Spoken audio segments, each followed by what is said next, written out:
Guys, good morning. This is for class 5. The name of the chapter is Force and Energy. This is chapter number 11. Guys, today I'm going to explain about the energy. You hear the word energy many times in your daily life. You need to have lots of milk, vegetables and fruits to grow strong and have energy. Guys आप जो energy के बारे में पढ़ने जा रहे हो तो एनर्जी का मतलब है ऊर्जा। तो जो ऊर्जा शब्द है यानी जो एनर्जी शब्द है उसका हमारे दैनिक जीवन में कई बार यूज होता है जिसको हम लोग बार बार सुनते भी हैं। You need to have lots of milk, vegetables and fruits to grow strong and have energy. आपको जो है दूध, सब्जी, फल ये सब ज़्यादा खाने की आवश्यकता पड़ती है ताकि आप मजबूत हो सकें और आपको ऊर्जा मिल सके। तो गाइज एनर्जी एक्चुअली होता क्या है? Energy is the ability to do work. Energy is the ability to do work. कार्य करने की जो क्षमता है, जो योग्यता है, वह ऊर्जा है। यानी एनर्जी की मदद से ही हम कार्य कर सकते हैं। बिना एनर्जी का कोई भी वर्क नहीं हो पाएगा। Energy is everywhere in nature. प्रकृति में हर जगह ऊर्जा है। Sunlight, wind, water, plant and animals. समझ रहे ना? तो ये जितने भी हैं, सूर्य का प्रकाश जो होता है, समझ गए? हवा है, पानी है, पौधे हैं और जानवर हैं। समझ गए ना? तो energy is everywhere in nature. ऊर्जा प्रकृति में हर जगह है। जैसे सनलाइट की एनर्जी, विंड एनर्जी है, वाटर एनर्जी है, प्लांट्स और नेचर, एनिमल्स, ये सब हर जगह जो है एनर्जी की ज़रूरत है। We use energy every day. हम लोग ऊर्जा का प्रयोग प्रत्येक दिन करते हैं। ठीक है, तो आपने समझा एनर्जी क्या है? तो energy is the ability to do work. कार्य करने की क्षमता ऊर्जा होती है। समझ गए ना? समझ रहे हैं? Energy is everywhere in nature. प्रकृति में ऊर्जा हर जगह है। सनलाइट में, विंड में, वाटर में, प्लांट और एनिमल्स में। यानी कि हम एनर्जी का इस्तेमाल दिन प्रतिदिन के जीवन में करते रहते हैं। अब गाइज ये जो एनर्जी शब्द है जिसको हम लोग ऊर्जा कहते हैं, यह कई रूपों में क्या है? विद्यमान है या उपस्थित है। तो आइए सबसे पहले शुरू करते हैं।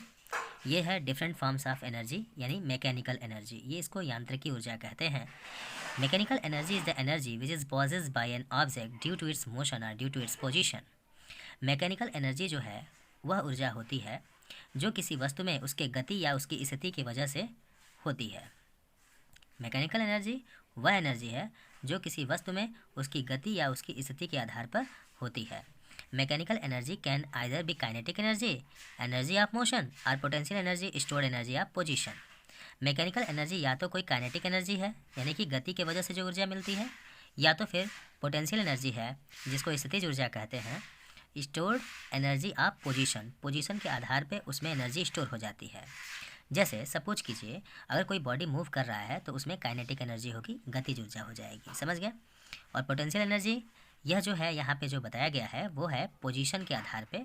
एक्चुअली पोटेंशियल एनर्जी जो होता है वह जो होता है ग्रेविटेशनल पोटेंशियल भी होता है और साथ में ऑब्जेक्ट का जो पोजीशन है उसको चेंज करके भी इस एनर्जी को प्राप्त कर सकते हैं। तो यहाँ पर कहा गया है stored energy of position, position के आधार पर एनर्जी स्टोर्ड है।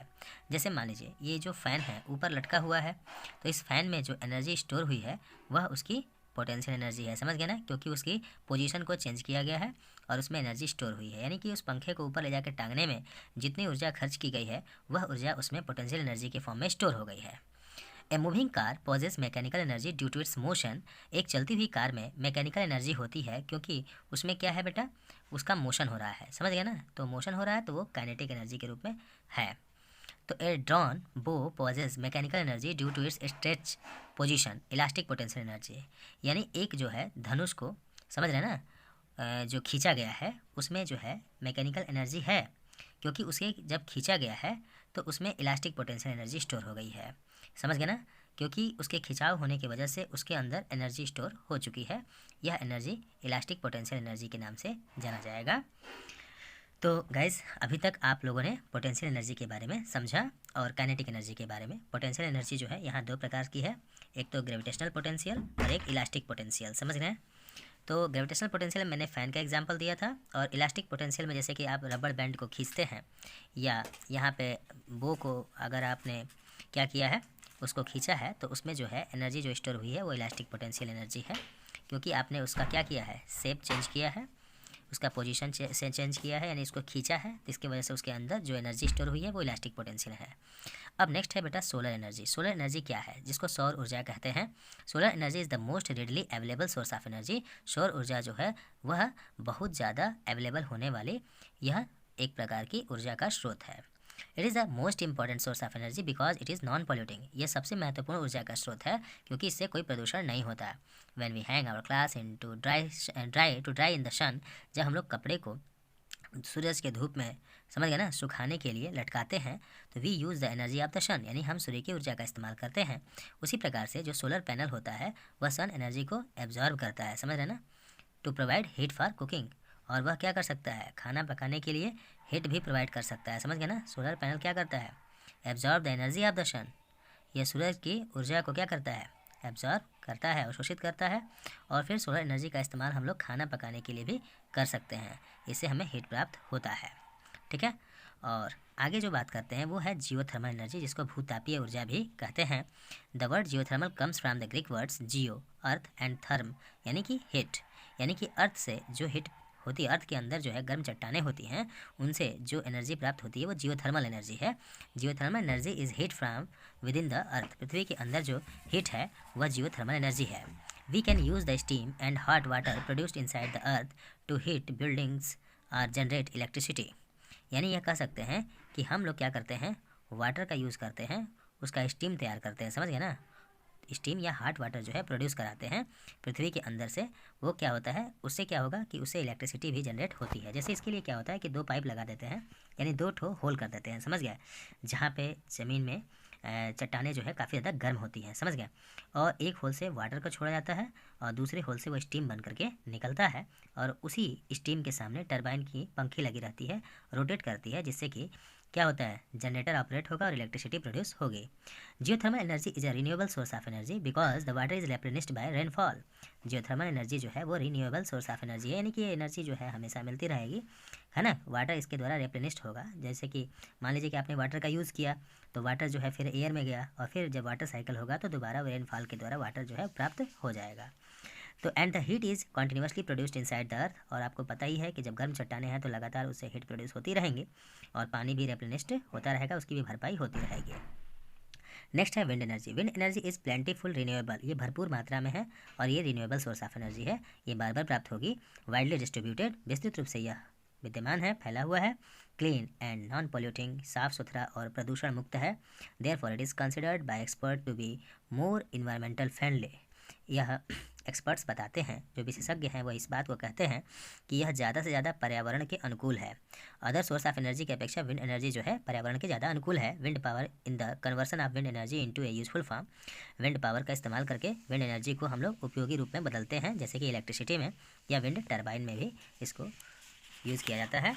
नेक्स्ट जो है गाइस वह है हाइड्रो पावर, जिसको हम लोग वाटर एनर्जी भी कहते हैं। तो कह रहा है कि hydro power of the renewable energy source, यह भी रिन्यूएबल एनर्जी सोर्स है, दैट जनरेट इलेक्ट्रिसिटी, जिससे बिजली तैयार होती है। Hydro power is the most often used, it is one of the oldest source of energy. यह हमारे ऊर्जा का बहुत ही पुराना स्रोत है। It was used 1000 of years ago to turn a paddle wheel to grind grain, है ना। हज़ारों सालों पहले से इसका इस्तेमाल हो रहा था, ठीक है ना। तो इसमें क्या होता था कि एक व्हील होता था, ठीक है, जो कि घूमता था और फिर अनाज के दाने पीसे जाते थे, ठीक है। Because the source of hydro power is water, water ही जो है हाइड्रो पावर का सोर्स है, जिसको हम लोग पन बिजली भी कहते हैं। Hydro electric power plant must be located on A water source. तो जो हाइड्रो इलेक्ट्रिक पावर प्लांट है वो वाटर सोर्स के पास में स्थापित किया जाना चाहिए। तो ये हाइड्रो पावर जो होता है, जिसको हम लोग वाटर एनर्जी कहते हैं, ये रिन्यूएबल सोर्स ऑफ एनर्जी है, जिससे बिजली उत्पन्न की जाती है आजकल के समय में। क्योंकि हमारे पास वैसी टेक्नोलॉजी है जिसके द्वारा हम लोग नई तकनीकी का इस्तेमाल करके और पानी की जो एनर्जी होती है उसका इस्तेमाल करके हम बिजली तैयार करते हैं। पुराने ज़माने में भी इसका इस्तेमाल होता था, लेकिन बिजली के लिए नहीं। उससे क्या करते थे, उससे जो है व्हील को ऑपरेट करके, समझ रहे हैं, और उसके द्वारा क्या करते थे, अनाज वगैरह पीसा जाता था। अब जो नेक्स्ट है वो है heat energy. Heat is a form of energy, we use it for a lot of things like warming our homes and cooking our food. Heat जो है ऊर्जा का एक रूप है जिसका इस्तेमाल है किसी घर में बहुत सारी चीज़ों को गर्म करने के लिए किया जाता है, खाना पकाने के लिए किया जाता है हीट एनर्जी का इस्तेमाल। और बहुत सारे जो हीट एनर्जी है वह जो है फ्यूल के जलाने से प्राप्त होता है, जैसे कि कोयला, केरोसिन और पेट्रोल। नेक्स्ट है गाइज वो लाइट एनर्जी है। तो लाइट एनर्जी जो है यह प्रकृति में जो है भरपूर मात्रा में है। Light is the natures way of transferring energy through space. समझ गए ना? तो ये कहना क्या चाहता है कि light is nature's way of transferring energy through space. अंतरिक्ष से जो है यह जो है प्रकृति के द्वारा स्वतः ही यह लाइट ट्रांसफ़र होती है।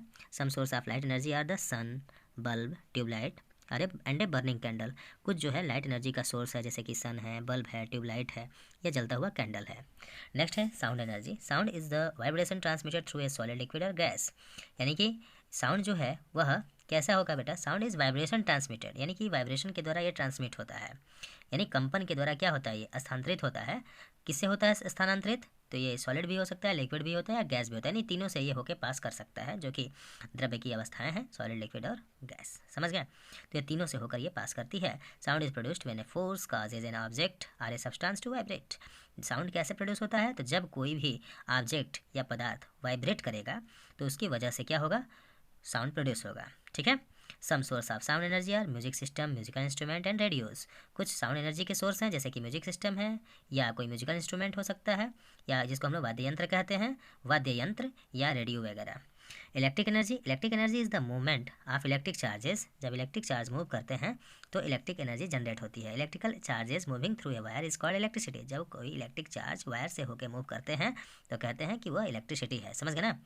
यानी कि जब चार्ज मूव करते हैं तो वो इलेक्ट्रिसिटी ही तो है। इलेक्ट्रिसिटी क्या है? चार्जेस के मूव करने से बनती है। Most of the appliance that we use this days like washing machine, television, computers, tube lights, bulbs and fans run on electricity.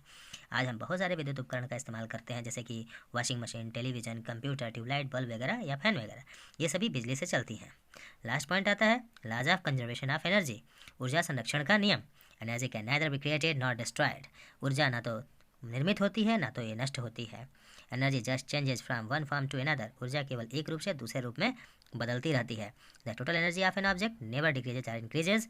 जो वस्तु की कुल ऊर्जा है ना तो वो घटती है ना तो वो बढ़ती है, केवल एक रूप से दूसरे रूप में बदलती रहती है। इस प्रकार से गाइज इस लेसन का पूरा एक्सप्लेनेशन हो चुका है।